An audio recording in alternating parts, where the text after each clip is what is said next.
The drama surrounding the Tesla Cybertruck didn't begin with a recall, a crash test debate, or even the strange stainless steel body that now roams American streets like something escaped from a low-budget sci-fi film.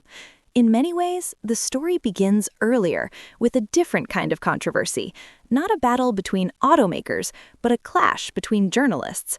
Before the internet was arguing endlessly about the Cybertruck itself, there was another dispute simmering beneath the surface. It started when a handful of media outlets were granted rare, early access to Tesla's long-awaited electric pickup. Among them were the automotive publication Haggerty, the legendary British magazine Top Gear, and the enormously influential tech reviewer Marques Brownlee. For Haggerty's video, the company put veteran automotive journalist Jason Camisa in charge.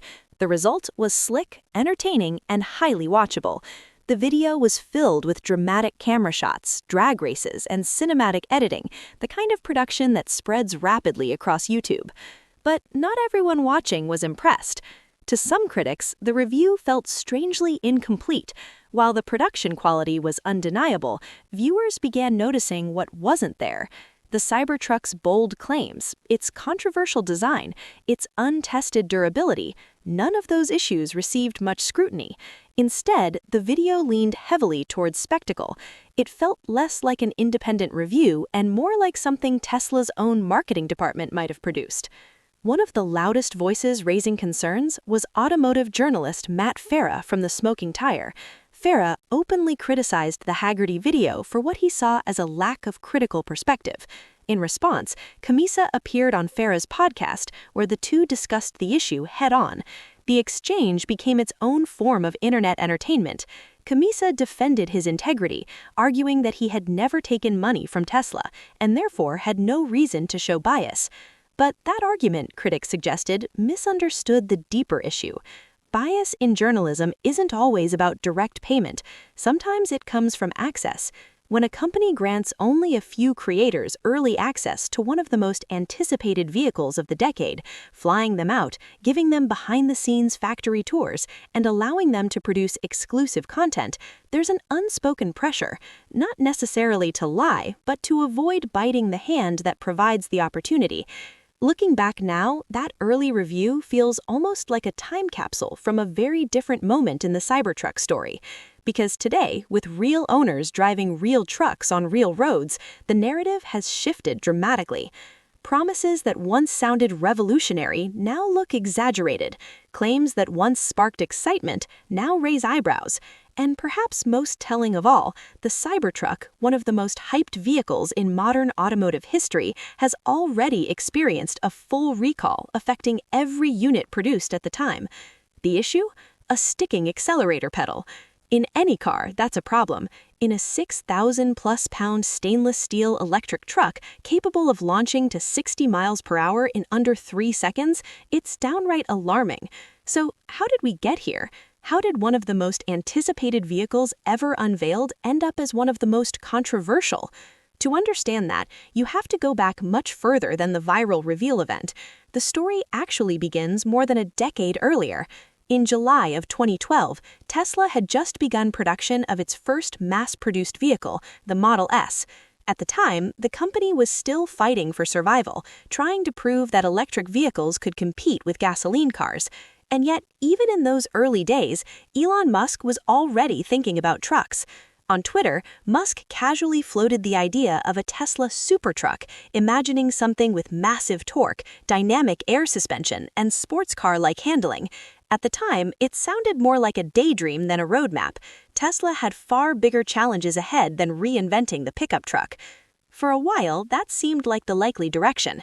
Tesla's 2016 master plan briefly mentioned a future pickup, but offered almost no details. The company had bigger priorities, scaling the Model 3, expanding production, and building its global charging network. The truck remained a vague concept in the background. Then came 2017. At Tesla's event unveiling the Tesla Semi and the second-generation Roadster, Musk briefly teased what looked like a pickup hidden inside another vehicle. It was a strange, almost comical moment, and it revealed very little about the final product. At that stage, the Cybertruck as we know it likely didn't exist yet, not even as a fully formed design concept. But behind the scenes, something unusual was happening. Musk began asking his followers on Twitter for ideas. What features should an electric truck have? What capabilities would make it revolutionary?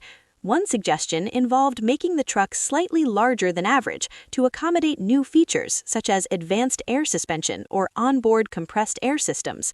Still, nothing hinted at what would come next. Then, in late 2019, Musk dropped a comment that caught everyone off guard. Responding to online renders of sleek Tesla pickup concepts that resembled futuristic versions of traditional trucks, he said the real vehicle looked nothing like them. Instead, he described it as something closer to an armored personnel carrier from the future. At the time, many people assumed he was exaggerating. Tesla vehicles had always been relatively conventional in design. They were electric, yes, but they still looked like normal cars. The Model S resembled a sleek luxury sedan. The Model X was an SUV with unusual doors, but still recognizable as an SUV. So when Tesla invited the world to its Cybertruck unveiling in November 2019, expectations were still grounded in reality. What happened next stunned the entire automotive world. The truck rolled onto the stage looking like a prop from a dystopian movie. Flat stainless steel panels, sharp geometric angles, a triangular silhouette that seemed completely detached from decades of automotive design tradition. Many people thought it was a joke. Tesla had used humor during presentations before, so it seemed plausible that the Cybertruck was simply a playful concept, something outrageous to generate headlines before revealing a more conventional production model. But Musk made it clear, this was the truck. The reasoning, according to Tesla, was revolutionary.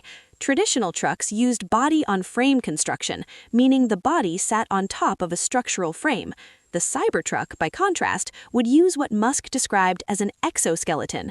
Its ultra-hard stainless steel body panels would provide structural strength while also resisting dents, scratches, and even bullets. The demonstration quickly became legendary. To prove the strength of the truck's armored glass, Tesla threw a metal ball at the window. Instead of bouncing off, it shattered spectacularly. Twice. The moment instantly became one of the most infamous product demonstrations in tech history. But even beyond that mishap, the presentation was filled with bold promises. The Cybertruck would tow more than 14,000 pounds. It would carry enormous payloads. It would deliver up to 500 miles of range. It would start at just $39,900. Years later, many of those promises would look very different. The production truck's towing capacity dropped to around 11,000 pounds.